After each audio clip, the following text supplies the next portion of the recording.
낭만서점 173회 시작합니다. 안녕하세요, 허입니다. 안녕하세요, 허나몽입니다. 네. 훌쩍훌쩍. 왜 훌쩍훌쩍 하셨어요? 콧물이 나와가지고요. 네, 콧물이 나오는 걸 보여드릴 수는 없잖아요. 그래서 제가 생생한 사운드를 통해서 훌쩍훌쩍 말씀드렸습니다. 아, 효감을 직접 입으로 내셨군요. 그렇죠. 네. 제가 또 목소리에 일가견이 있잖아요. 항상 제가 낭독을 하게 되면 그것이 화제가 되고 그 화제가 결국 낭만서점의 청취자들로 하여금 즐거움을 갖게 되는 그런 선순환. 네. 말이 되죠? 뭐 말이 될 것 같기도 하고 네. 아닌 것 같기도 하고 네. 네, 그러네요. 저희 댓글 소개해드리겠습니다. 앨리스 왕님부터 소개를 해드릴게요. 매스커레이드 나이트 편 재밌게 들었습니다. 히가시노 게이고를 안 할 수가 없었다고 말씀하시던데 저 같은 경우는 이제는 어떤 책을 하느냐에 크게 신경 쓰지 않게 되었어요. 라고 이제 말씀 주셨고요. 허위평론가님이 마지막에 히가시노 게이고가 구시대 사람이란 걸 다시 한번 느꼈다고 하실 때는 무릎을 쳤습니다.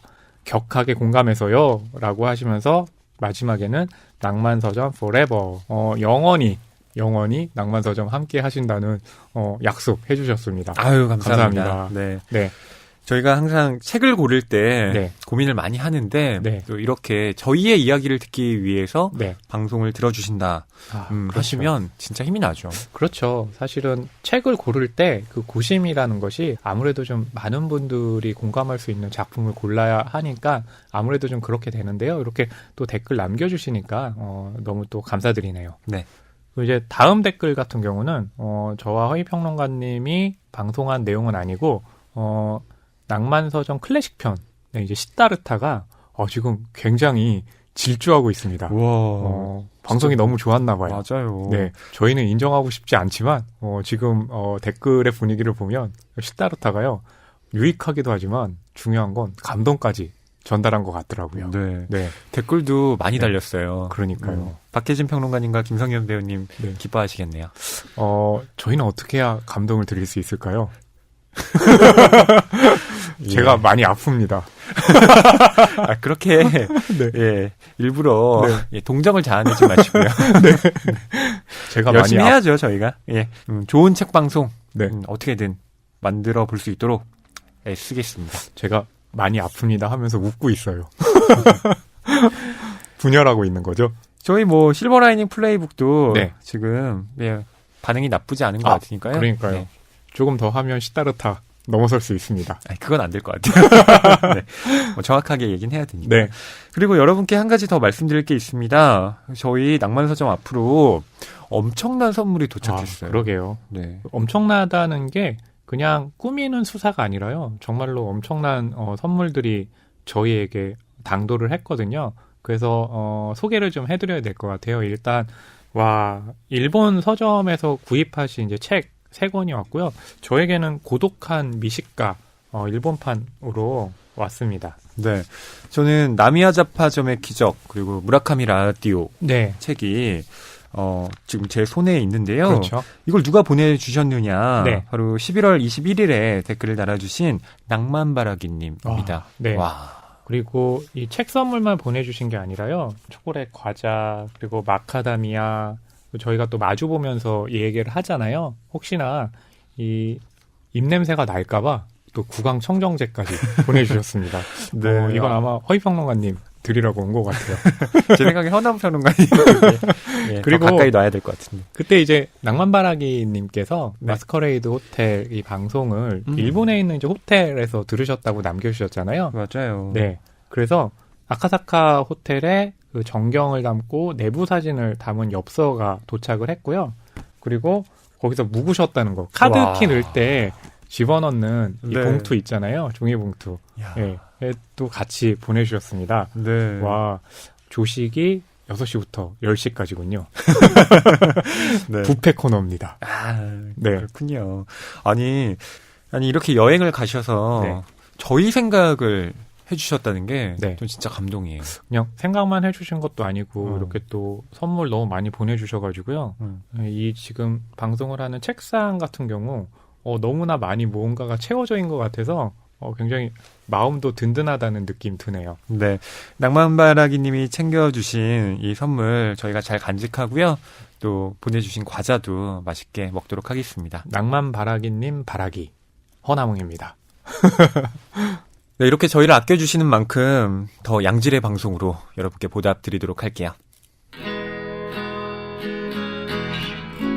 색이 가득한 소설을 사랑하는 책방, 이곳은 낭만서점입니다.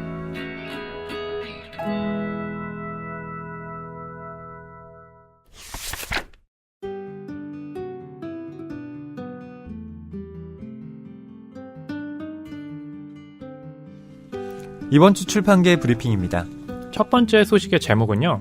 100세 시대 시니어 에세이 잘나가네. 매일경제의 보도입니다. 시니어 독자를 위한 에세이가 전성시대를 맡고 있다는 소식인데요.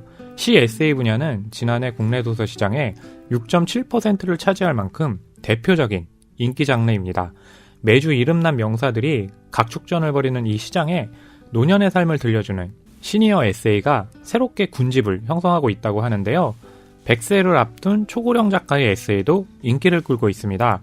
김영석 연세대 명예교수의 100년을 살아보니 100세의 정신과 의사 다카하시 사치에의 책 100살에는 되려나 균형 잡힌 마음과 같은 책이 대표적인 예입니다. 이 밖에도 고령자를 배려하는 사회에 관한 에세이도 인기를 누리며 실제 100세 노인들의 삶을 장기간 밀착 취재하고 나이 듦에 대한 인식의 변화 등을 다룬 책이 꾸준하게 출간되고 있다고 하네요. 네.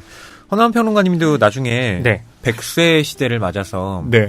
이런 에세이를 좀 출간할 계획 있으신가요? 이 계획은 없고요. 저는 지금 혼자 살면서 집을 꾸리고 살림을 하고 있잖아요. 네. 그거에 대한 내용 누군가 읽어줄지는 모르겠지만 준비하고 있습니다. 오. 네, 저 준비하는 거 되게 많죠. 아니 소설도 쓰신다고 그쵸. 하고 또 연기 연습도 하신다고 했잖아요. 내년에 칸 영화제 경쟁 부분 진출해서 연기상 받는 게 또 저의 목표잖아요.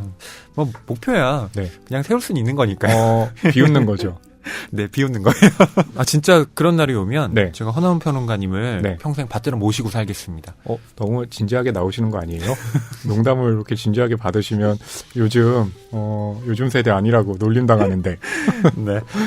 자, 시니어 에세이가 잘 나간다라는 기사, 그만큼 지금 우리 사회에 이 노년 세대들의 네. 어떤 글쓰기가 열풍이라는 네. 이 방증이기도 할 텐데요. 뭐 그런 배경들도 있는 것 같습니다. 일단 이 노년 100세까지 사는 시대에 어떻게 하면 잘 살 수 있을 것인가, 죽음을 또 어떻게 하면 좀 긍정적으로 맞이할 수 있을 것인가, 여러 가지에 대한 이 새로운 현안들이 다가오고 있잖아요.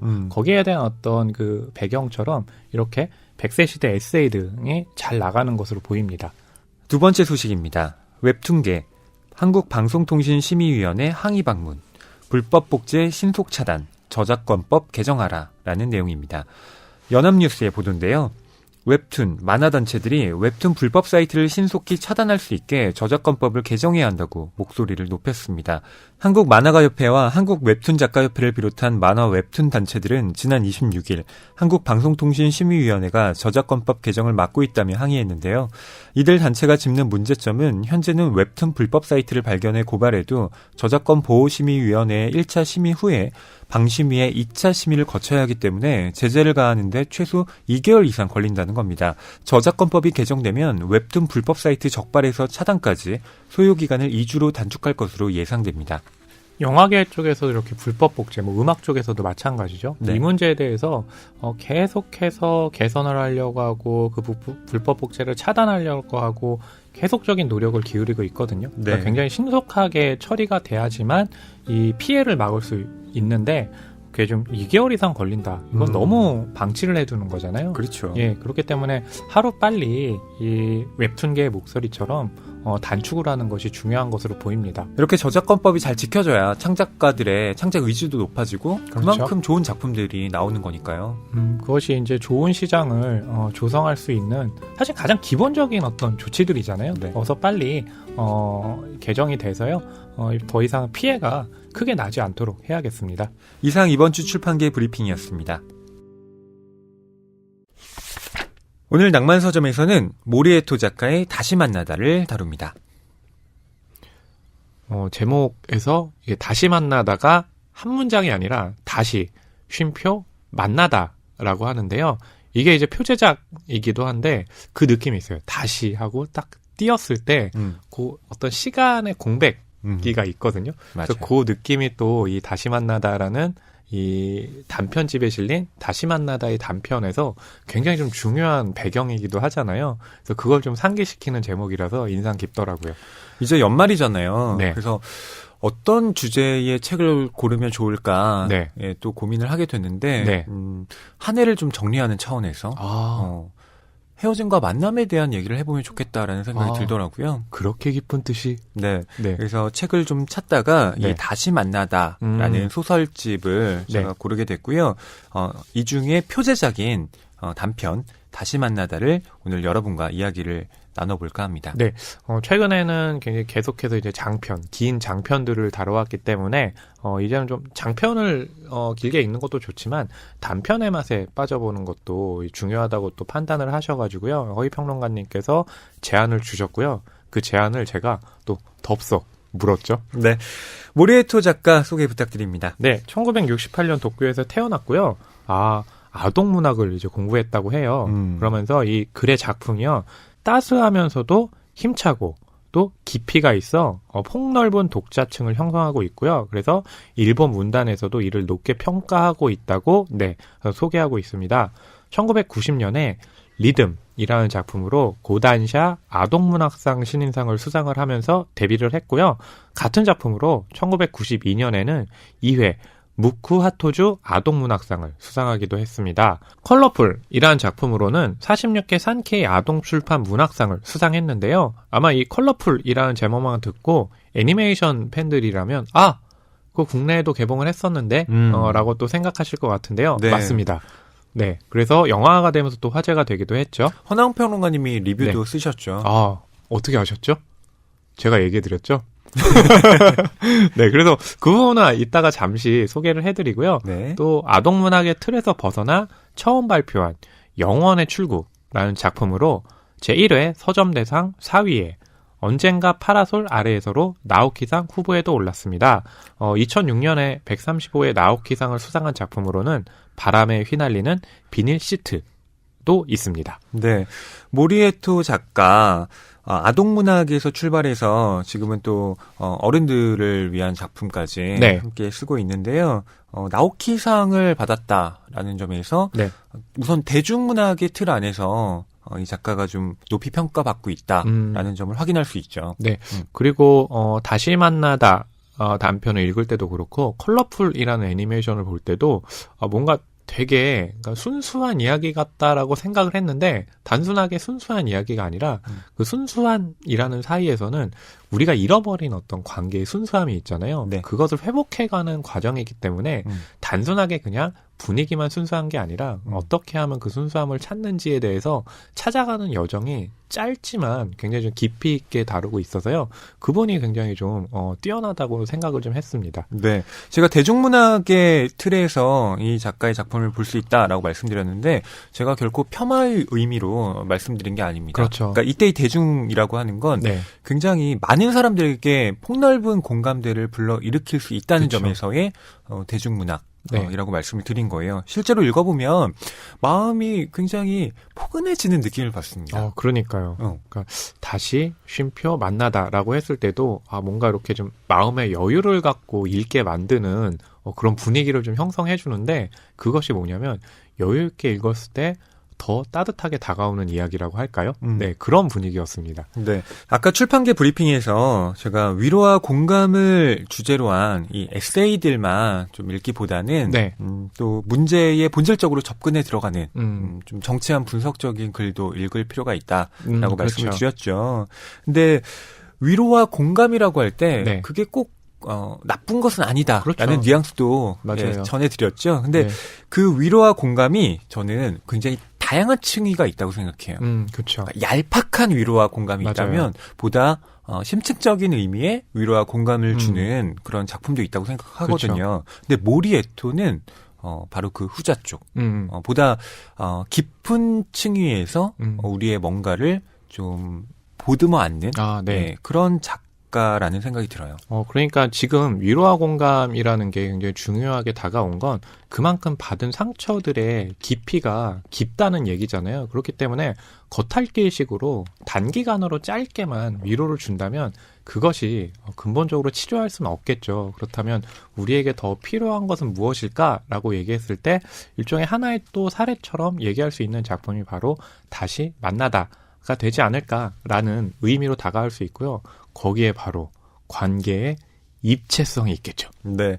방금 관계의 입체성이라는 말씀을 해주셨는데요. 네. 이 다시 만나다의 그 입체성이라는 말이 네. 또 중요하게 언급이 됩니다. 말하자면 다시 만나다의 열쇠말은 따옴표 입체성 닫고 되겠네요. 네. 다시 만나다라고 할 때 그 다시 다음에 쉼표가 있다고 말씀을 드렸잖아요.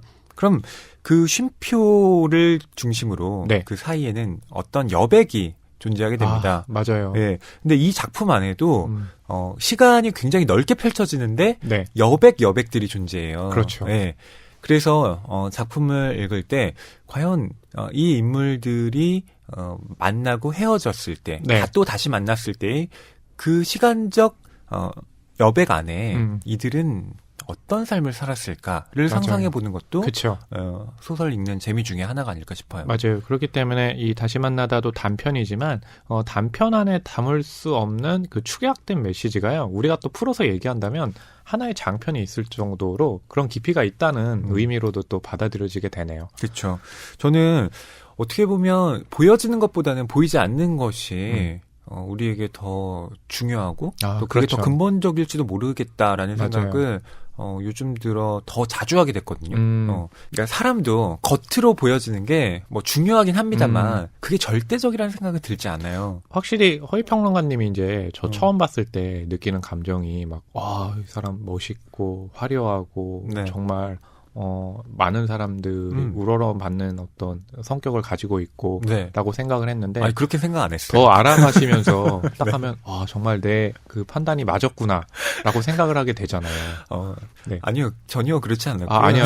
그 지금 공개된 자리라고 해서 이렇게 좀 부끄럽게 부정하지 않으셔도 돼요. 아니 제가 아니라는데 왜 자꾸 그러십니까? 이렇게 또 허위평론가님 오래 봤더니 사람이 참 이렇게 그렇게 안 봤는데 말이야. 네. 허나은 평론가님의 별명이 다시 떠오르네요. 말러. 예.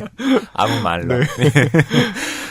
저나 허나은 평론가님이나 네. 뭐 팟캐스트를 진행해서 뭐 여러분과 만나기도 하고요. 그렇죠. 또 방송에도 가끔 출연을 하잖아요. 그렇죠. 그럼 혹시 이렇게 생각하시는 분들이 있을지도 모르겠어요.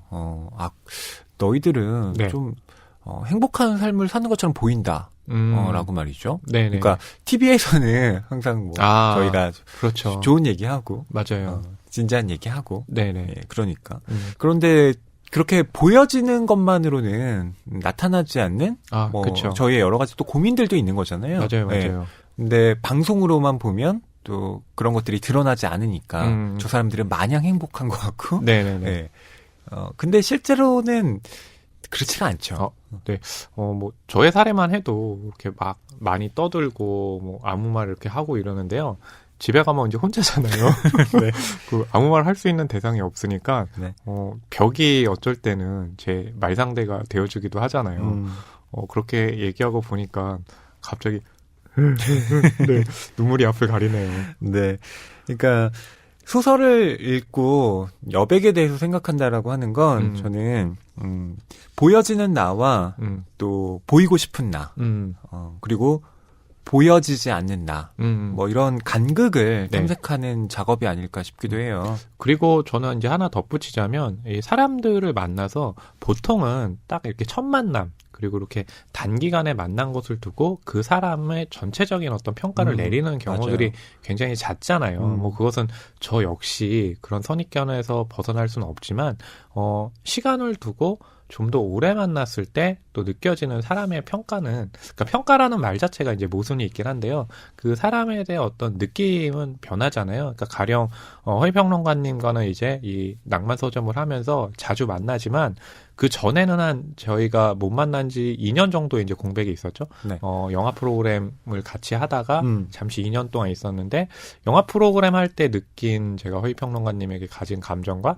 지금 느끼는 또 느낌들은 다른 부분들이 많거든요. 네. 아마 거기서 오는 사람들의 관계는요, 단순하게 일면적이지 않다. 굉장히 좀 다면적이다. 그 안에서 우리는 입체적으로 살아가고 있다라고 좀 평가를 해야 되겠죠. 네. 이 다시 만나다 소설이야말로 허나운 평론가님과 저에게 해당하는 그런 네. 제목이기도 하네요. 혹시 회자 정리가 지금 되는 건가요? 저 여기서 내치려고 하시는 건 아니죠? 네. 자, 그럼 다시 만나다 어떤 작품인지 소개를 해드릴게요. 이 소설의 주인공 나는 일러스트레이터인 사와다입니다. 이 사와다는 지금 개인 작품 전시회를 하고 있는데요. 뜻밖에도 거기에 예전에 출판사 직원이었던 나리키오가 찾아옵니다. 두 사람은 7년 만에 재회를 하게 된 건데요. 그러면서 사와다는 예전에 이 나리키오와의 기억을 떠올리게 됩니다. 이제부터는 이들이 과연 어떤 인연을 만들어 왔는지, 또 왜 7년 동안 만나지 않았는지, 그에 대한 이야기를 천천히 해보려고 합니다. 네. 자, 사와다가 개인전을 열었는데요. 네. 굉장히 무더운 여름날에 네. 지금 전시회를 하고 있습니다. 그래서 이제 사와다의 전시장을 찾은 대다수의 이렇게 좀 관객들이요, 문을 열고 들어오면 땀을 흠뻑 쏟고 있어가지고, 네. 사와다 입장에서는 좀 미안한 감정도 드는 거죠. 이 여름날에 이렇게 오기 쉽지 않은 곳에 초대를 했는데, 이렇게 땀을 흘리면서 들어오는 걸 보면 어서 빨리 보리차라도 한 잔 대접하고 싶은 그런 마음이 드는 거죠. 네. 저는 일본에 네. 아주 한여름은 아니고요. 8월 말쯤 네. 예, 간 적이 있었는데 네. 진짜 더위가 그렇군요. 와, 못 참을 정도였나요? 어마어마하더라고요. 한국도 올해 참 더웠잖아요. 그렇죠. 근데 일본 사람들은 네. 그 한국의 어떤 올해 특수하게 더웠던 더위를 네. 늘상 매년 체감하고 있는 게 아닌가 싶더라고요. 그렇군요. 네. 아이고, 좀 힘든 여름들을 보내고 계시겠네요. 그리고 일본은 또 습한 기후기 때문에 네. 그 사우나 같은 느낌이 들어요. 그렇군요. 네. 그러면 저는 일본 여행을 갈 때 8월에는 좀 피해야 되겠네요. 7, 8월에 네. 한낮에 돌아다니시면 네. 좀 큰일 납니다. 일사병이나 이런 거 조심하셔야 네. 돼요. 네. 저는 안 되겠네요. 7, 8월은. 그래서 일본은 특히 여름을 견디기 힘든 게 아닌가 싶더라고요. 근데 사와다는 그 여름에 전시를 열었던 거네요. 그리고 그 지도 표시가 네. 제대로 되어 있지 않아서 맞아요. 사람들이 다 헤매다 들어와요. 그렇게 여기 이제 대화를 보다 보면 그래서 마치 이렇게 눈에 띄는 그런 장소 같은 걸로 하나 말을 해주는 게 지장보살이 서 있다라고 얘기를 했는데 네. 사람들이 들어오면서 지장보살이 서 있었다고? 어디에? 라고 하니까 더 찾기는 더 힘들었던 거죠. 맞아요. 그러니까 모퉁이에 길잡이로 딱 알맞은 지장보살이 서 있을 거예요. 네. 라고 말을 했는데 그게 어느 순간 없어진 거예요. 그러니까요. 그러니까 사람들이 계속 헤맬 수밖에 없는 지장보살이 없는데 라고 생각하는 거죠. 근데 요즘에는 또 네. 스마트폰이 있어서 네. 많은 분들이 지도를 직접 검색해서 네. 오기 때문에 네. 상대적으로 길을 헤매는 경우는 예전보다는 또 많이 없어진 것 같아요. 뭐 하나 그냥 여기 이제 이 내용과 상관없이 스마트폰의 지도라는 것이 굉장히 좀 편리해졌잖아요. 근데 저는 그래서 누구나 다 쉽게 길을 찾겠지라고 생각을 했는데 그 지도를 보는 걸 굉장히 힘들어하시는 분들, 그 지도와 실제 이제 거리를 매치를 못 시키시는 분들도 꽤 많더라고요. 그래서 제가 항상 그냥 주소만 알려주면 찾아오겠지라고 했는데 그래서는 안 되겠다라는 생각했는데요. 아마 지장보살도 언제 없어질지 몰랐는데 지장보살만 찾아오면 쉽게 찾을 수 있어라고 얘기한 게 아무래도 사람들을 좀 몇몇 사람들을 힘들게 한 부분이 있는 것 같네요. 그렇죠. 근데 이 나리키오라는 사람은 네. 땀도 별로 안 흘리고 그러게요. 네, 찾아옵니다. 네. 네, 어떻게 이렇게 헤매지 않았어요? 라고 물어보니까 네. 그 약도 자체가 좀 엉성해서 처음부터 스마트폰 지도를 보고 왔다라고 대답을 해요. 네네. 네. 그러니까 뭔가 이렇게 좀 현대적인 사람일 수도 있겠다라는 것도 있고 어떻게 보면 그렇다면 사와다가 알려주는 것에 대해서 뭔가 이렇게 좀 불신이 있었나? 라고 생각해 볼 수도 있고. 네. 그 약도 자체가 엉성했다. 그러니까요. 뼈 아픈 말이기도 해요. 네. 근데 이 나리키오가 전시장 문을 딱 열고 들어왔을 때 네. 사와다는 깜짝 놀랍니다. 왜냐하면 초대장을 보내긴 했는데 네. 진짜로 올 줄은 몰랐던 거니까요. 두 사람 사이에는 좀 인연의 배경이 있죠. 사와다가 20대 초반일 때, 그러니까 대학생일 때요, 일러스트를 좀 그렸는데 사람에게 알려지면서 바로 이 나리키오가 편집자로 있는 주간지에서 일러스트를 그리면서 인연을 맺었는데 중간중간 좀 텀이 있으면서 만났던 거예요. 그러다 보니까 이번에는 훨씬 더 오랜만에 만났기 때문에 초대장을 보내면서도 올지 안 올지에 대해서는 긴가민가 했던 거죠. 네. 미대생 시절에 이 사와다가 친척의 부탁으로 또 가게 간판, 메뉴판 뭐 이런 디자인 일러스트를 하면서 네. 다른 또 사람들에게 의뢰를 또 받고 일을 그쵸. 했던 건데요. 잡지 컷, 또 소설과 에세이의 사파도 그리고요. 네. 포스터도 그리고요. 정말 많은 일을 해요. 그러니까 이렇게 딱 보면 정말 그림 잘 그리는구나. 그렇기 때문에 이렇게 많은 사람들이 찾지.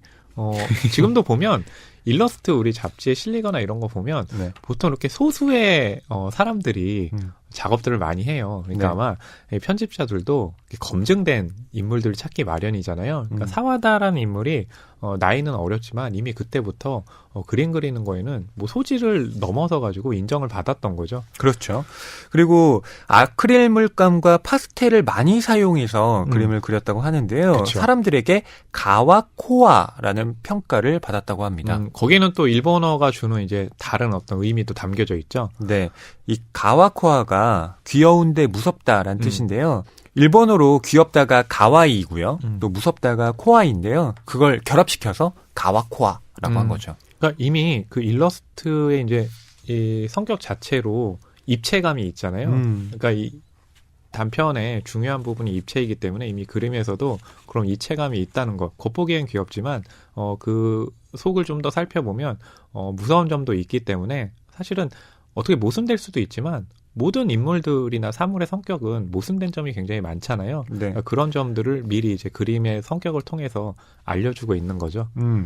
사람들은 이렇게 그 사와코의 그림에 평을 합니다. 언뜻 보기에는 사랑스러운 인물과 동물들의 이면에 정체를 알 수 없는 무언가가 가려져 있다. 밝고 평화로운 세계 안에 음산한 어둠이 있다. 똑바로 쳐다보기를 거부하는 심연을 품은 낙원이라는 평가를 받은 적도 있었다. 야. 굉장히 좀 인상적인 그런 평가를 받았던 거네요. 네. 그러니까 어쨌든 작품이 단순하지 않고 그 표면과 이면이 만들어내는 어떤 충돌. 그러면서도 이 사람의 작품을 복합적으로 좀 해석할 필요가 있다. 그쵸. 네, 이런 평가를 받은 것인데요. 정작 사와다는 그런 평가에 대해서 굉장히 부담스러워해요. 그런 평가가 사실은 본인을 정말로 솔직하게 표현하는 것 같다고 생각은 못하는 거죠. 그러니까 본인 입장에서는 아니야, 이런 평가들은 있긴 한데 나도 알아, 내 기름이 그렇게 깊이가 있지 않다는 것을 나는 아는데 사람들이 그렇게 평가를 해주니까 마치 자신은 좀 껍데기로만 존재하는 것 같은 그런 일종의 좀 자책감이라고 할까요? 그런 감정을 가지고 있는 거죠. 네. 그러니까 좋은 평가는 아까처럼 이 그림이 카와코아하다라는 건데 나쁜 평가들도 있습니다. 이를테면 대생의 기초도 모른다. 기술 부족을 신선함으로 얼버무리고 있다. 가짜다. 어차피 금방 실증이 날 거다.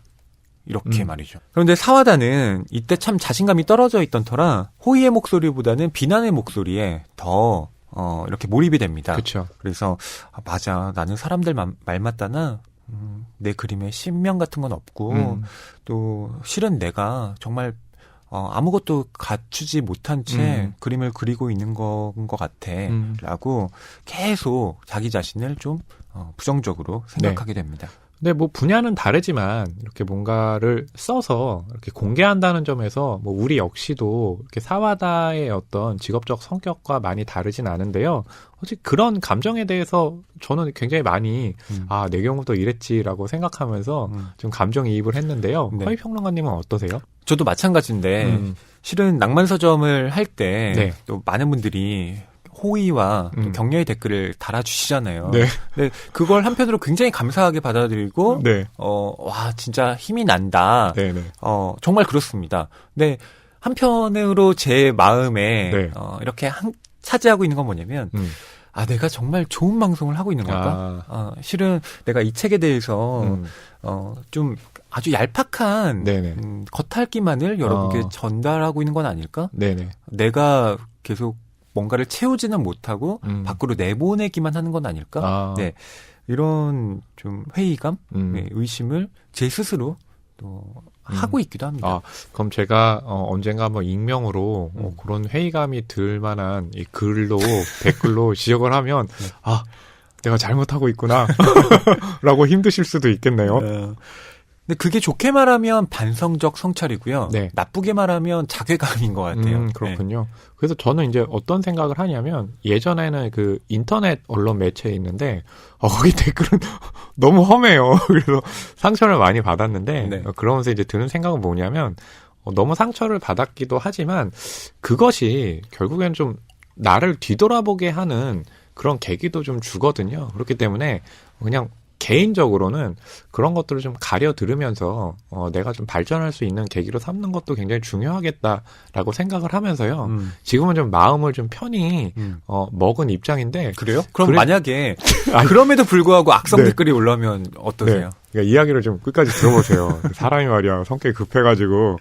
그래도 그럼에도 그런 댓글이 오면 사실은 그렇게 마음이 편안하지는 않죠. 그렇죠. 네, 그러니까 어떻게 이런 것들은 다 그냥 끌고 가야 될 것 같아요. 네. 근데 이렇게 얘기를 하다 보니까 사와다와 나리키오가 어떻게 처음 만남을 가졌는지가 굉장히 좀 궁금해지네요. 네.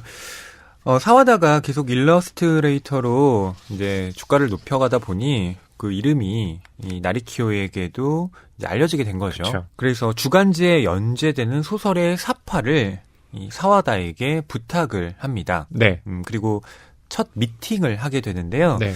두 사람이 어떤 대화를 주고받는지 지금부터 낭독으로 들려드리겠습니다. 네, 14쪽부터 16쪽까지고요. 좀 샤이한 성격의 사와다는 아무래도 좀 허위평론가님이 그리고 씩씩하고 밝고 명량하고 모든 것에 긍정적이고 모든 걸 또 다 가진 것 같고 결국에는 그냥 좋은 사람이죠. 네, 나리키오 편집자는 제가 맡겠습니다. 네, 원래 말 많은 사람이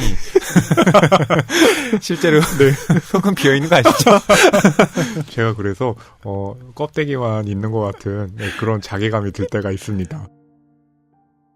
첫 미팅 장소는 늘 하던 대로 시모키 타자와에 있는 세련된 벽돌집 카페로 정했다. 그날 나리키오 씨는 주로 캐주얼한 차림으로 다니는 그 업계 사람 같지 않게 반듯한 회색 양복 차림으로 나타났다. 당연히 그때는 나리키오 씨가 아니라 나리사와 키요스쿠라는 복잡한 이름이었다.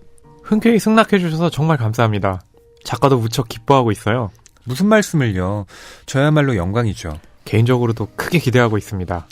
젊은 여성 두 분의 감성이 서로 어우러져서 우리 잡지에 아저씨 냄새를 싹 씻어주지 않을까 하고.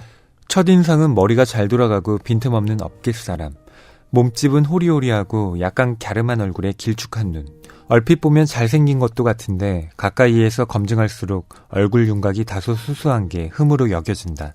하지만 그 2% 모자람이 오히려 어떤 류의 안심으로 이어지는 운 좋은 타입이기도 했다. 그때 그의 나이는 31. 왼손 약지에 낀 결혼 반지가 무척 잘 어울렸다. 그래서 앞으로 일정은 어떻게 진행되는지 나는 불필요한 말은 피하고 재빨리 일 얘기로 넘어갔다. 다행히 나리키오 씨는 말귀를 잘 알아듣는 사람이라 커피 한 잔을 다 마시기도 전에 미팅은 끝이 났다. 그런데 사와다 씨. 나리키오 씨의 목소리 톤이 툭 낮아진 건 내가 그럼 또 하면서 가방을 무릎에 올려놓은 순간이었다. 주간지는 역시 젊은 여성분 입장에서는 신뢰감이 좀 떨어지나요? 네? 아니, 그래서 무장을 하고 있나 싶어서. 그 솔직한 말투에 나는 들었던 엉덩이를 엉거주춤하고서 동작을 멈췄다. 오랫동안 직구를 받지 않았던 글러브 한가운데로 갑자기 직구가 퍽 날아온 것처럼. 아니요, 저는 늘 이런데요. 늘 그래요? 네. 정말 언제나 그렇게 적으로부터 몸을 보호하듯 눈을... 네? 눈과 눈이 마주치고 몇 초 후 나리키오 씨가 던진 그 다음 직구는 글러브 너머로 내 뼈까지 쿠궁 울렸다. 사와다 씨, 저는 당신의 적이 아니라 같이 일하는 파트너입니다. 굉장히 그 신뢰감이 있는 목소리를 가진 편집자 연기가 저에게는 굉장히 좀 어울리는 느낌으로 다가오네요. 네. 허나운 평론가님이 이렇게 생색만 안 내셔도 그 신뢰감이 더 올라갈 텐데 말이죠. 겉으로 보는 것과는 다르죠. 자, 나리키오와 사와다가 첫 미팅을 했는데 네. 사와다는 빨리 용건만 이야기하고 그 회의를 종료하려고 합니다. 결국 그 사람의 언어라는 것은 그 태도를 반영하기 마련인 거잖아요. 네. 그러니까 이 사와다 같은 경우는 아무래도 이 자신의 그림에 지금 잘 그리는 것과 상관없이 좀 자신이 없기 때문에 뭔가 이렇게 좀 방어적인 것이 있는 것 같아요. 네. 그리고 나리키오가 참 노련한 편집자다. 물론 당시에 나이는 31살이었지만 바로 그런 것을 이제 캐치해내는 거잖아요. 네. 그래서 이를 이렇게 제안을 해주면서도 혹시 왜 그럴까? 우리 잡지에 대해서 뭐 이렇게 좀 불신하고 있는 건 아닐까라는 그런 생각을 좀 읽었던 것 같아요. 네, 이 당시에 사와다가 이런 생각을 갖고 있었습니다. 상대방이 내 정체를 알고 실망할까봐 그렇게 되는 날을 조금이라도 멀리 미루기 위해서는 사람들과 최대한 거리를 두는 게 상책이었다라고 말이죠. 네, 그러니까 그 거리라는 것에 우리가 흔히 이런 얘기하잖아요. 적정한 거리를 유지하는 게 중요하다라고 하지만 그 적정한 거리라는 거를 어떻게 알겠어요? 어렵죠. 그렇죠. 네. 그러니까 그것 때문에 굉장히 좀 많이 고민을 하는 거고 특히 이제 사와다 같은 부분은 뭐 일도 일이지만 자신이 또 드러났을 때 하는 어떤 행동과 말들이 다른 사람들에게는 어떻게 다가갈까? 그러니까 굉장히 좀 섬세한 그 성격의 소유자인 것 같아요. 네. 네. 자, 첫 미팅 이후에 나리키오와 사와다는 함께 일을 하게 되는데요. 네. 나리키오가 참 편집자로서 성실하게 일을 합니다. 그렇죠. 나리키오는 굉장히 좀 정확한 사람이라는 생각이 드는 게 사와다가 일러스트를 완성을 하면 그거를 퀵 서비스를 통해서 보내달라고 하죠. 그것이 이제 택배로 보내는 것보다 훨씬 더 안전하다. 예, 그러면서 또 덧붙이면서 자신이 그 퀵 서비스로 일러스트를 받으면 또 확인 전화를 바로 해주겠다라고 얘기를 하는 걸 보면 업무에서는 정말 치밀하고 정확한 사람이라는 게 그런 또 업무 방식에서 드러나죠. 그러니까 퀵 서비스로 사파를 받으면 네. 자신이 전화하겠다뿐만 아니라 네. 퀵 서비스 기사에게 작품을 건네고 나면 반드시 나리키오 자신에게 메일이 아니라 전화로 맞아요. 그걸 보냈다라고 네. 홍보를 해달라고 얘기를 합니다. 처음에는 이제 사와다가 그 얘기를 듣고 아니 뭐 이렇게 퀵 서비스로 보내는데 받으면 되는 거지. 뭐 못 받았을 때나 혹시 뭐 이렇게 확인 전화하면 되는 거지. 왜 이렇게 번거롭게 하는 거지? 라고 처음에 생각을 했던 거죠. 네. 근데 나리키오는 그만큼 철두철미하게 그렇죠. 예, 업무를 진행하는 사람이다라는 걸 이제 이 대목을 통해서 알 수가 있는 거죠. 근데 제가 작가였다면 물론 좀 귀찮기도 하겠습니다만 네. 이 사람 참 일을 제대로 하는구나라고 그 편집자에게 믿음을 가졌을 것 같아요. 저도 이제 주간지에서 일을 해본 적이 있는데 기자로 일을 했지만 기자의 업무만 하는 게 아니라 편집자의 업무도 할 때가 있어요. 그러니까 가령 이 기자가 그 주간지의 글을 모두 쓰는 건 아니잖아요. 그렇기 때문에 또 청탁을 하기도 하는데요. 굉장히 중요한 게 주간지 같은 경우는 마감 일자가 굉장히 중요하잖아요. 일주일이라는 시간이 길지가 않잖아요. 예, 그렇기 때문에 딱 확인을 하고 확인을 받는 것이 되게 중요해요. 근데 어떤 필자들은 그렇게 정말 철저하게 지켜주기도 하지만 어떤 필자들은 정말 어떤 필자라기보단 굉장히 그래도 더 많은 필자들이 못 지키시는 분들이 굉장히 많아서 그것 때문에 좀 소가리를 한 적이 꽤 있거든요. 네. 그래서 지금 나리키오의 방식이라는 것이 결국엔 이 주간지를 운영하기 위해선 너무나 필요하고 절실한 부분이었던 것 같고 하지만 사와다는 그 부분을 처음엔 좀 이해를 못했던 것 같아요. 하지만 같이 이렇게 진행을 해보면서 그렇게 해야 되는 거구나 라는 것을 좀 깨닫게 되는 것이 결국에 이렇게 이 업무를 해본 사람들만이 아는 노하우가 있었구나라는 생각을 하게 되네요. 사실 컴퓨터로 원고를 쓰는 사람들은 뭐 메일로 보내도 되고요. 또 그게 저장으로도 남아있고 네. 뭐 복사도 할 수 있기 때문에 그쵸. 뭐 꼭 이렇게 해야 되는 건 아니죠. 근데 네. 사파를 손으로 그린다라고 할 때는 그건 정말 원본이 하나밖에 없는 거잖아요. 그쵸. 네. 그게 제대로 전달되지 않고 중간에 행여라도 분실이 돼버리면 네. 그건 주간지에 대한 타격일 뿐만 아니라 또 작가 본인에게도 엄청나게 심리적인 네. 그리고 또 다시 그려야 되니까 그렇죠. 예, 얼마나 큰 고통이겠어요. 뭐 그런 경험이 있으실 거 아니에요. 그렇게 힘들게 장문의 글을 썼는데 그 키보드에 키 하나 잘못 눌러서 날아가. 예, 뭐 지금이야 다시 이제 네. 컨트롤 Z 하면 살아나지만 그 기능을 모르거나 아예 그 기능이 없었을 때는 정말 죽고 싶은 그런 마음 들 때 있잖아요. 그러니까 컴퓨터로 작업을 할 때 여러분 그런 경험 해보셨는지 모르겠습니다. 자기 메일로 네. 그 파일을 보내놓는 경우가 있어요. 아, 그쵸. 네, 그런 다음에 네. 이제 열기를 누르면 네. 그게 임시 파일로 네. 이렇게 불러오기가 돼서 네. 이렇게 딱 모니터에 뜹니다. 네. 그때 이제 그게 임시 파일인 줄 모르고 거기에 막 수정을 한 다음에 네. Alt S를 눌러서 저장을 해요. 근데 실제로는 그게 저장이 안 된 거죠. 왜냐하면 원본 파일이 그쵸. 저장이 된 게 아니라 맞아요. 내게 쓴 메일 하면서 불러온 임시 파일에 그러니까요. 그렇게 기록이 된 거기 때문에 그래서 이거 네. 임시 파일이다 큰일 났다라고 하고 아무리 찾아도 컴퓨터에는 그 흔적이 또 남아있지 않더라고요. 그렇죠. 네.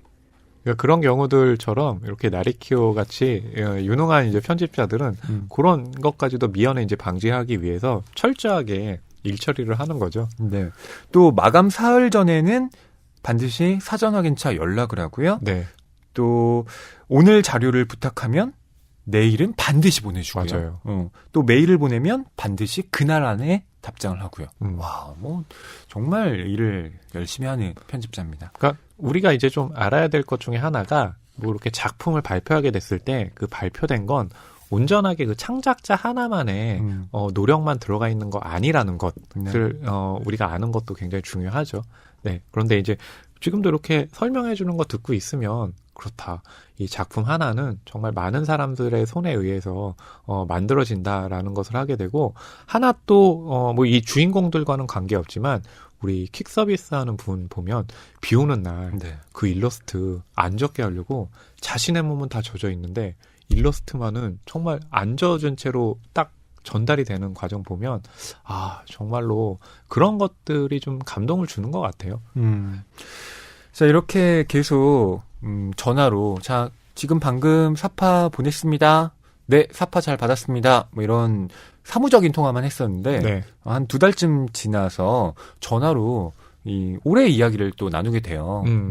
뭐 오늘 날씨가 참 좋죠? 라든가 오늘은 비가 많이 오네요. 등등 이야기를 나누게 되면서 보다 인간적으로 가까워지게 됩니다. 그렇죠. 그렇게 하면서 의례적으로 또 하는 얘기들 있잖아요. 우리 이제 한번 나중에 만나서 일 얘기 말고 한번 그냥 편히 만나서 얘기하는 시간 가져야 된다라고 이제 그런 얘기를 하기 마련이잖아요. 네. 그러면서 사하다와 이제 나리키오는 연재 종료에 맞춰서 만나게 되는 과정이 있죠. 그렇습니다.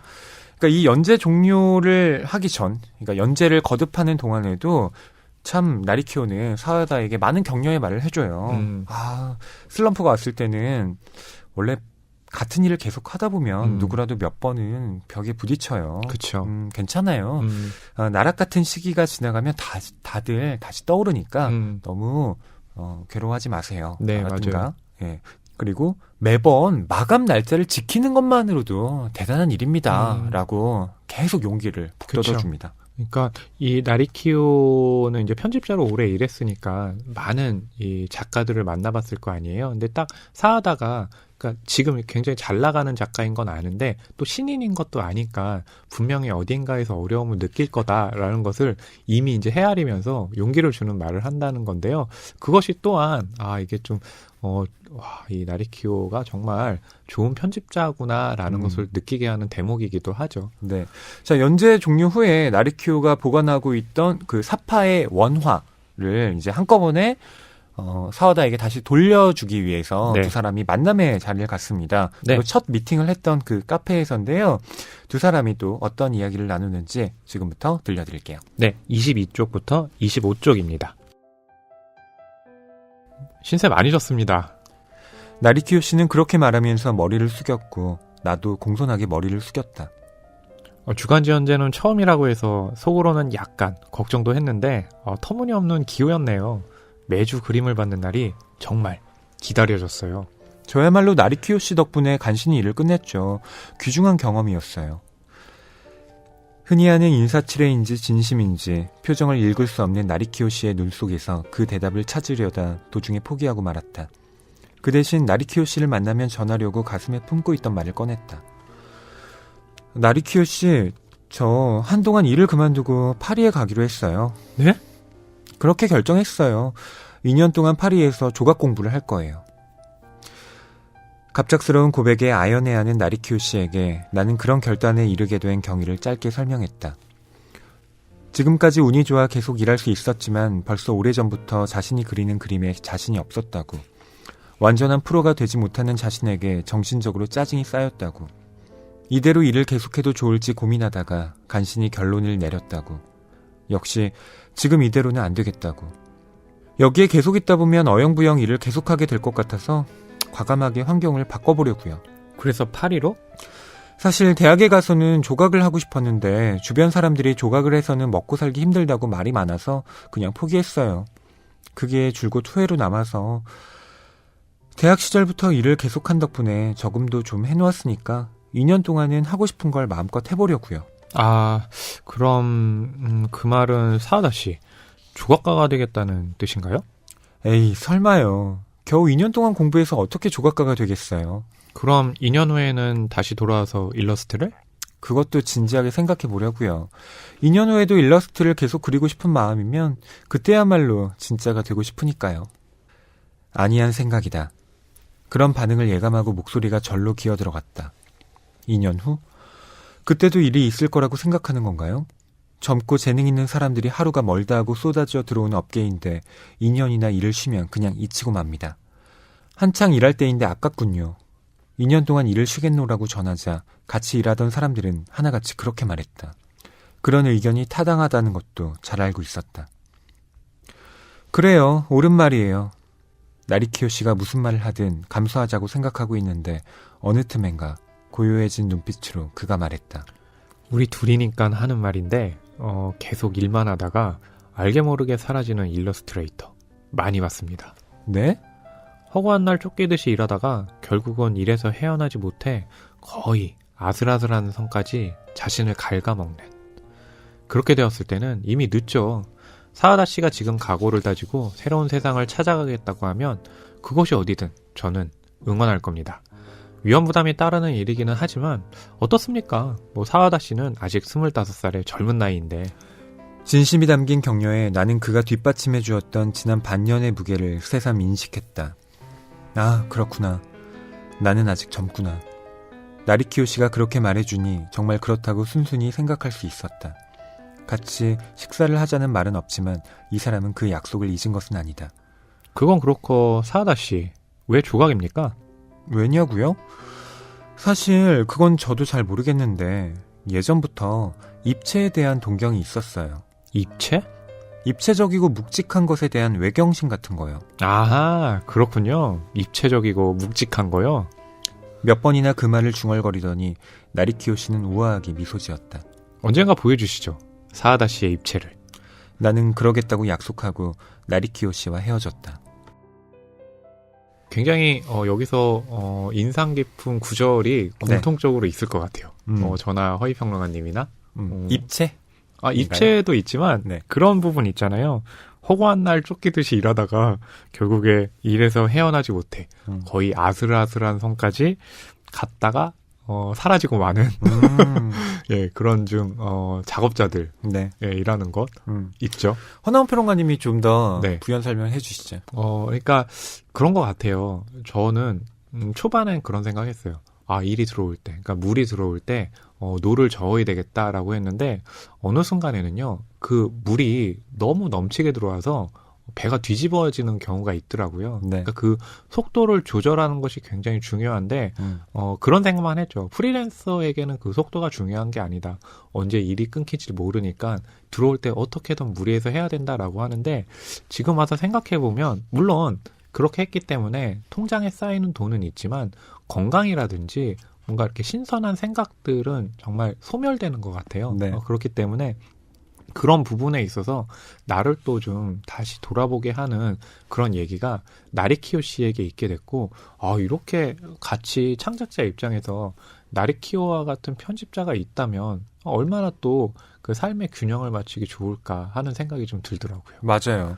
다른 사람들은 사와다가 2년 동안 조각 공부를 해보려고요 라고 말을 했을 때 네. 아니 어떻게 2년이나 쉬려 그래요. 이 업계 그렇게 녹록하지 않아요. 그쵸. 재능 있는 사람들이 지금 계속 들어오고 있고요. 아마 2년 동안 파리에 갔다 오면 지금 일자리 구하기 어려울걸요? 라고 그쵸. 예, 그렇게 부정적으로만 답변을 했잖아요. 네. 예. 근데 이 나리키오는 달랐습니다. 그렇죠. 예. 그래서 저도 허익평론가님께 이런 말씀 드리고 싶어요. 그 낭만서점 지금까지 4년 동안 많이 해오셨는데, 예. 이렇게 또 4년 동안 하다가 보면 소멸될 수도 있고, 고갈될 수도 있잖아요. 그러니까, 당분간 좀 떠나 계시면, 네. 제가 이 자리 잘 지키고 있을 테니까요. 혼자서 지키시려고요? 아니, 다른 분과 한번 해볼 테니까요. 좀 네. 충전 좀 하고 오시죠. 제가 충전하고 오겠다고 하니까, 네. 허나은 평론가님이, 자리 없다고. 아니, 그거보다, 충전이 덜 된 것 같다고, 아직 깜빡이 3개 비어있다고, 네. 3칸 더 챙기고 오라고, 네, 그러겠죠? 그러실 수도 있겠군요. 그래서 제가 못 전하겠습니다. 네. 근데 이게 꼭, 저희뿐만 아니라, 네. 소설가들도 그런 것 같아요. 제 주변에 보면, 네. 실은 소설가들이 한 해에 네. 정말 많이 등단을 해요. 네. 등단하기가 참 어렵지만, 네네. 그 등단할 수 있는 매체들이 또 생각보다 많아서, 그래도 한 해, 한 수십 명 정도의 소설가가 배출이 됩니다. 네네. 네. 근데 정작 살아남는 소설가들은, 네네. 몇 해가 지나면 그렇게 많지 않아요. 그쵸. 네. 네. 극소수입니다. 맞아요. 네. 그건 영화계도 마찬가지잖아요. 그렇죠. 첫 번째 영화 찍는 감독들은 많아도, 두 번째 영화 찍는 감독들은 정말 그 수에서 한 8, 90은 줄어드는 것 같고요. 두 번째 영화를 만든 감독도 운 좋게 세 번째 영화를 찍는 경우도 사실 드물죠. 네. 네, 그럴 정도로 힘든 또 세계이고 그만큼 또 빨리 사라지기 쉬운 세계이기도 하죠. 근데 이 빨리 사라진다라는 게 기회가 없어서 이렇게 사라지기도 하지만 동시에 당장 주어진 어떤 마감의 급급한 글쓰기를 하다 보면 그렇게 네. 도태되는 경우도 꽤나 많다는 거예요. 네. 그 얘기하니까 우리 녹음하기 전에 어제에 이제 늦게까지 저희가 함께 했던 행사가 있었잖아요. 근데 네. 제가 글 마감이 하나 있었어요. 그래서 집에 돌아가니까 11시더라고요. 네. 그래서 씻고 밥 먹고 하니까 12시인데 그리고 나서 한 15매짜리였어요. 그거를 3시간 안에 이제 쓰고 온 거거든요. 그랬더니 허이평론이 그 얘기를 듣고 아니 그렇게 하면 태고가 제대로 되나요? 라고 했는데 지금 그 얘기를 듣다 보니까 이렇게 했다가는 저도 알게 모르게 사라질 수 있겠다. 갑자기 두려움이 막 몰려오네요. 아니 지금까지 잘 살아남으셨으니까요. 허나은 평론가님이 네. 또 나름의 노하우로 그걸 네. 극복하고 계신 것일 텐데요. 또 좋은 말씀 해주시니까 저는 감사하네요. 무라카미 하루키가 직업으로서의 소설가라는 네. 에세이에서 그런 말을 해요. 자, 소설가의 링에 여러분 올라오세요. 얼마든지 여러분 받아주겠다. 환영합니다. 네. 괜찮아요. 근데 여기에서 당신이 얼마나 버틸 수 있을지 장담 못하겠습니다. 맞아요. 라고 말을 합니다. 그렇죠. 네. 근데 그게 저는 굉장히 냉정하고 정확한 말이라고 생각해요. 네. 어떤 업계든 그렇더라고요. 그렇죠. 진입 장벽 자체가 물론 어느 정도 있는 건 사실이지만 그 안에 딱 들어왔을 때 그 안에서 버틴다라고 하는 것. 네. 그것이 갖는 어떤 무게감, 책임감 이런 것들을 견디는 자만이 또 롱런을 할 수가 있더라고요. 그 대사가 생각나네요. 강한 자가 오래 살아남는 게 아니라 오래 살아남는 자가 강한 자요. 네. 또 맥락상 또 다르게 해석될 수 있는 말이긴 한데요.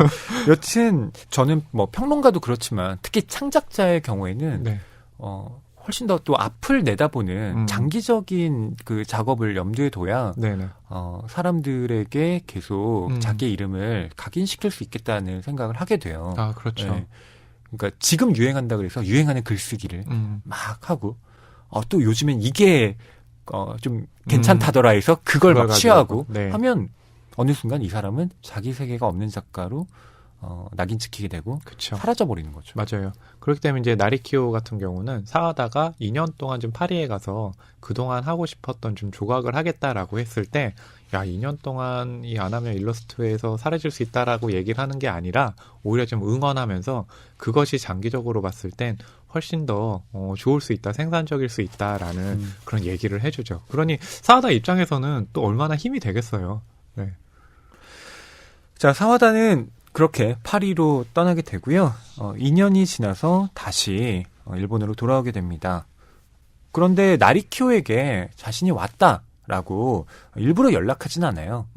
다만 나리키오가 예전에 주간지 편집부에서 이제 다른 부서로 지금 인사 이동을 했다. 그런 네. 소식만 전해 듣게 됩니다.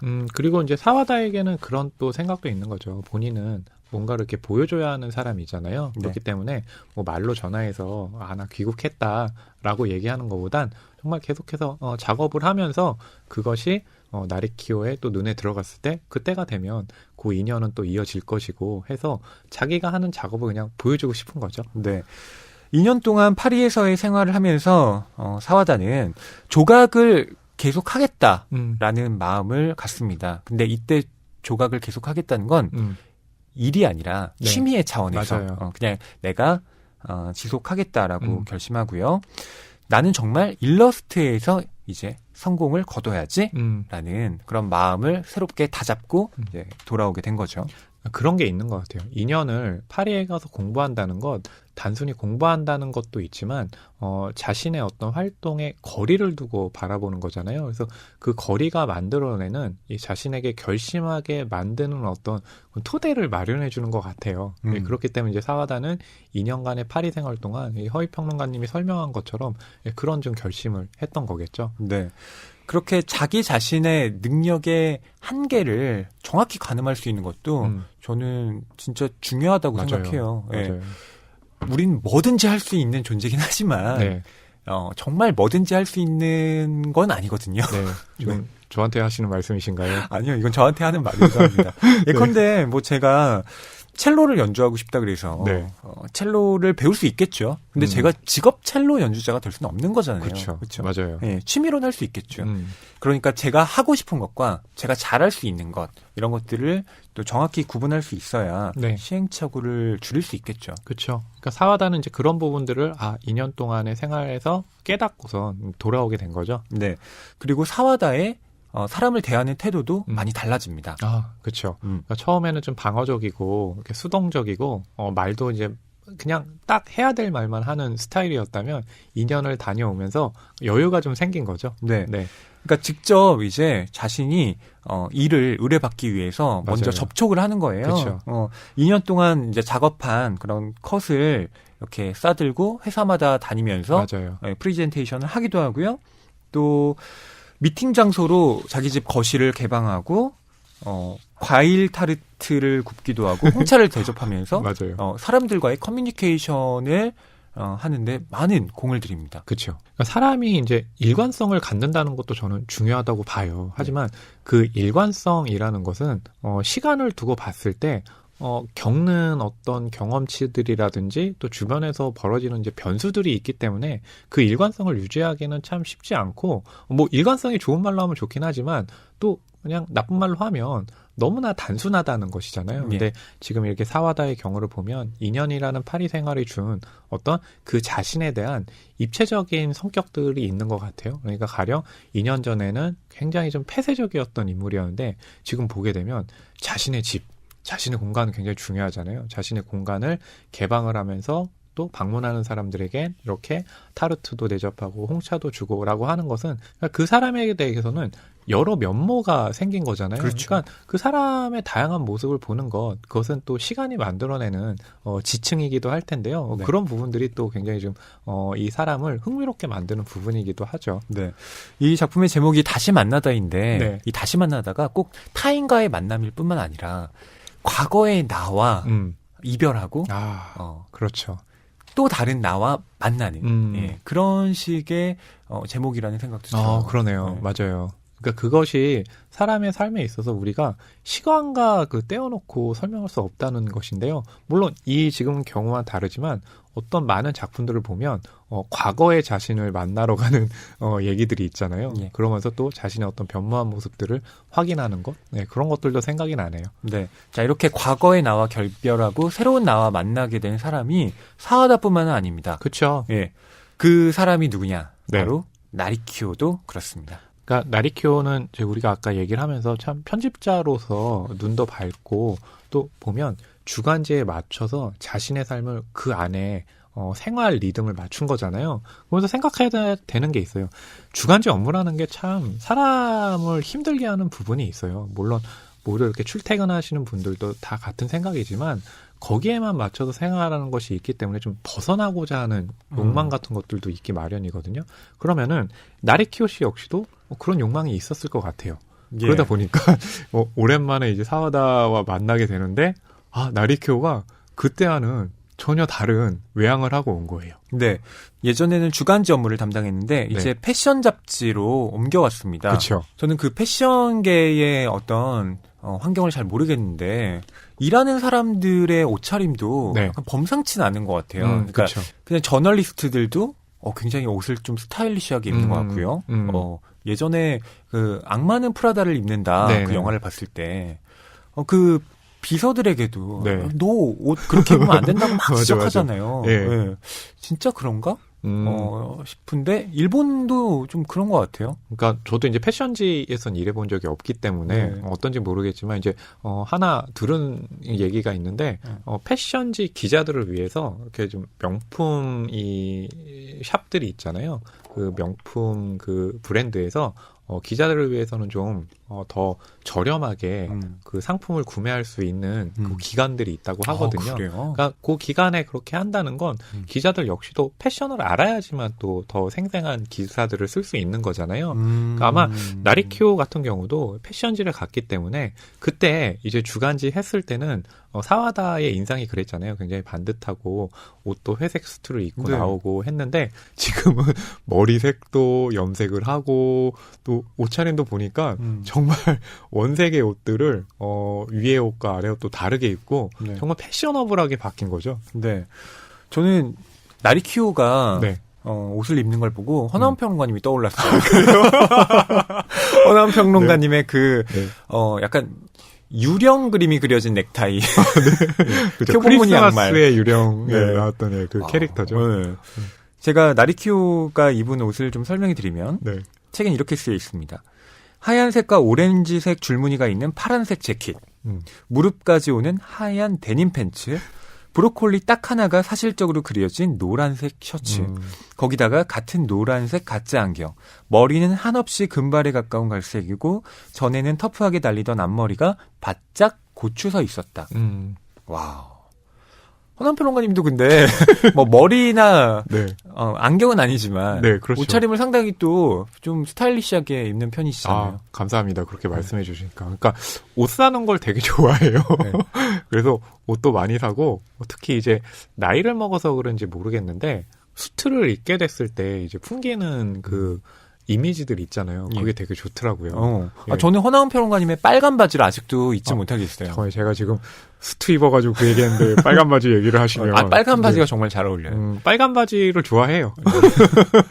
빨간 바지에 그 검은색 점퍼 입고 맞아요. 하는 걸 좋아해가지고 그런 게 있는데요.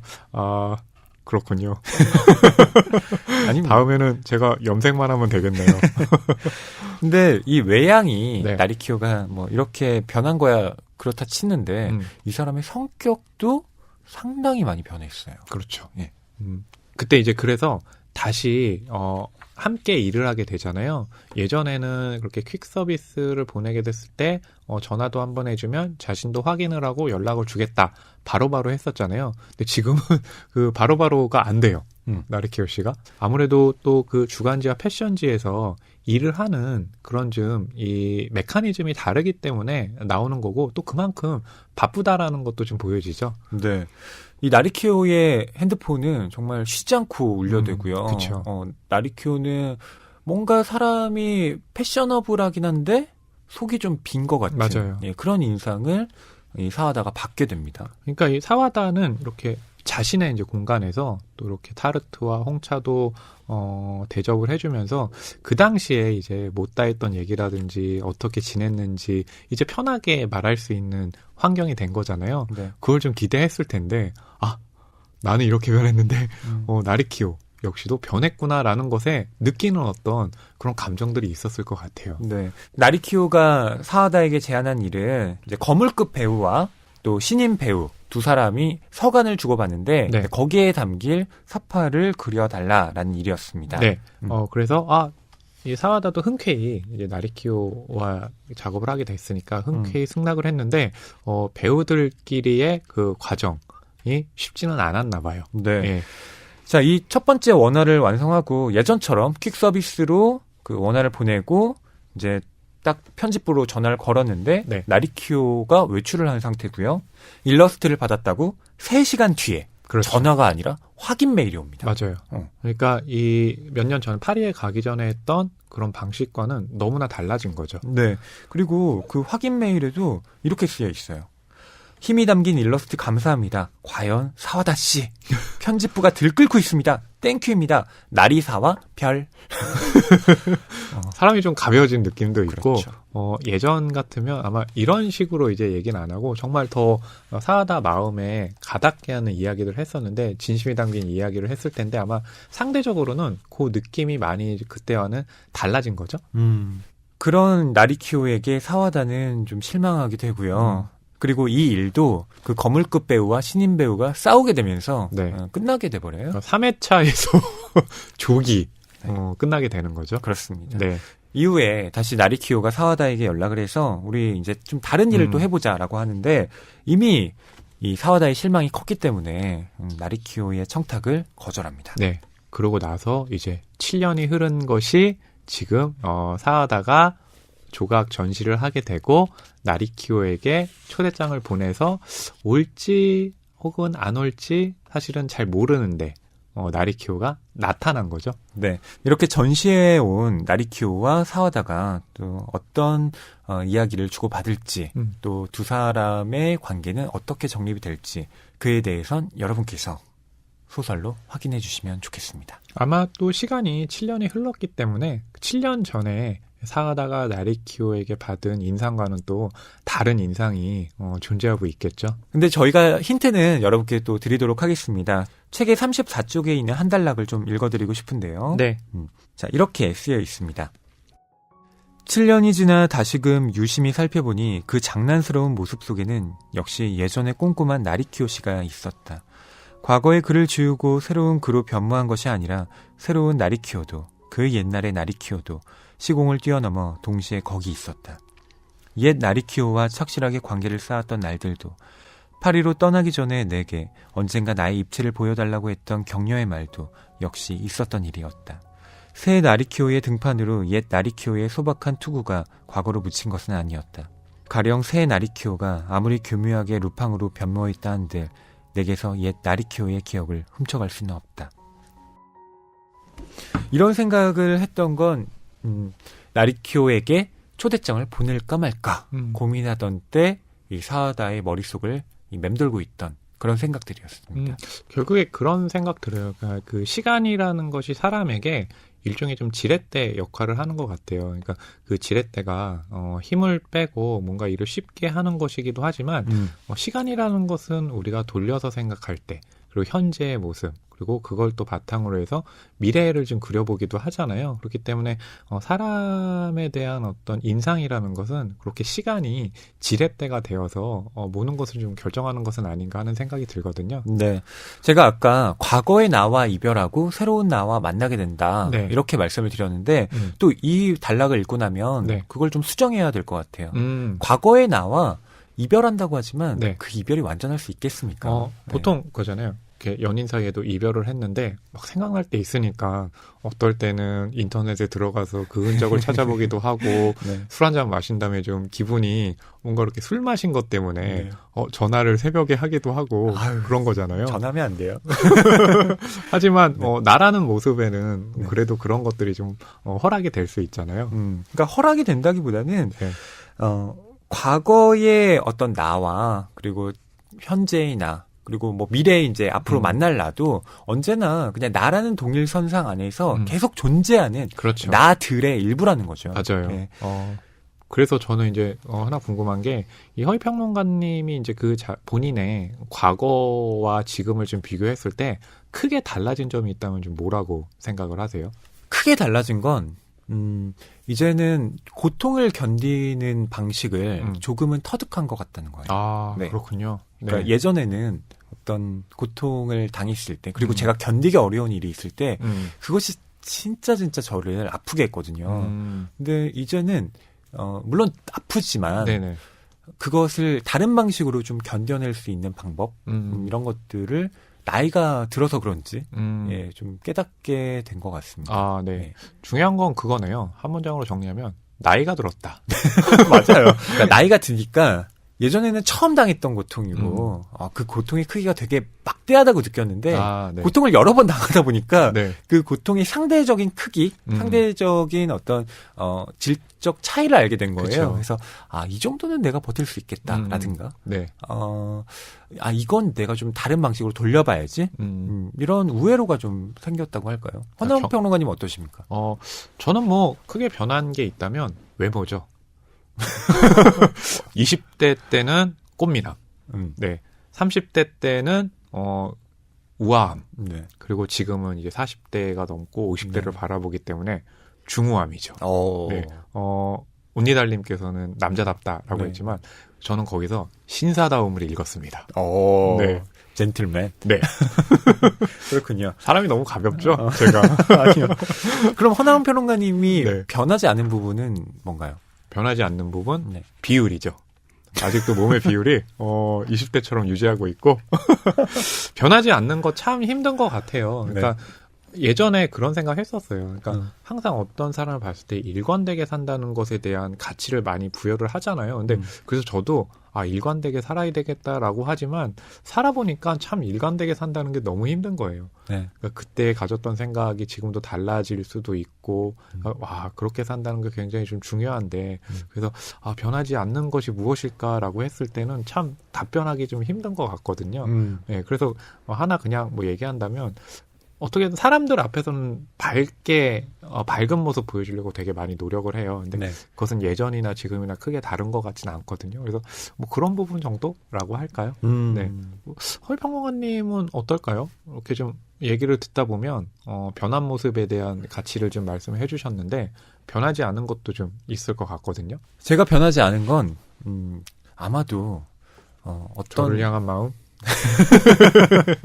허나운 평론가님을 향한 마음은 많이 변했죠. 네. 네. 뭐 긍정적으로 변했다는 얘기입니다. 네. 네. 고마워요. 제 케이스와 변하지 않은 부분은 저의 본질적인 성향이라고 생각을 하는데요. 제가 10대 때부터 가져왔던 왜 그런지 모르겠지만 네. 어딘가에 얽매이기 싫다라는 거였습니다. 보헤미안 랩소디. 그렇다고 해서 제가 무슨 굉장히 자유로운 영혼은 아닌데요. 네. 구속하는 걸 참기가 어렵더라고요. 맞아요. 네. 그런 건 이제 이렇게 낭만 서정하면서 저도 많이 알고 있죠. 네. 그러니까 제가 지금 프리랜서로 살고 있는 거잖아요. 근데 왜 그렇게 살게 됐을까? 네. 어떻게 보면 제가 이미 일찌감치 그런 식의 삶의 방향을 결정했고 그걸 어떤 식으로든 견지해 왔기 때문에 이렇게 살고 있는 게 아닌가 싶더라고요. 그에 대해서는 당연히 불안한 마음도 있습니다. 네. 당연히 뭐 안정된 뭐 월급을 받고 있거나 그런 게 아니기 때문에요. 그쵸. 하지만 그렇다 그래서 제가 이 삶을 포기할 것인가 하면 그렇지도 않아요. 예. 저는 불안하지만 그럼에도 불구하고 제가 그냥 이렇게 태어난 사람이라 앞으로도 계속 뭔가를 새롭게 하면서 이것저것 해보면서 실패도 겪고 하지만 제 나름대로의 재미를 찾을 수 있는 그런 삶을 살지 않을까 싶습니다. 이제는 한 줄 평을 하면서 마무리를 좀 해야 될 것 같은데요. 일단 제가 먼저 해야 되겠죠? 그래야 또 허위 평론가님의 한 줄 평이 입체감을 또 갖게 되잖아요. 네, 부탁드리겠습니다. 네, 저의 한 줄 평은요. 사람은 시침과 초침의 흐름에 따라 다양한 모습을 가지고 있다. 오늘은 좀 긴데요. 했습니다. 네. 길게 됐네요. 입체를 표현하기 위해서 설명하려다 보니까 길게 됐습니다.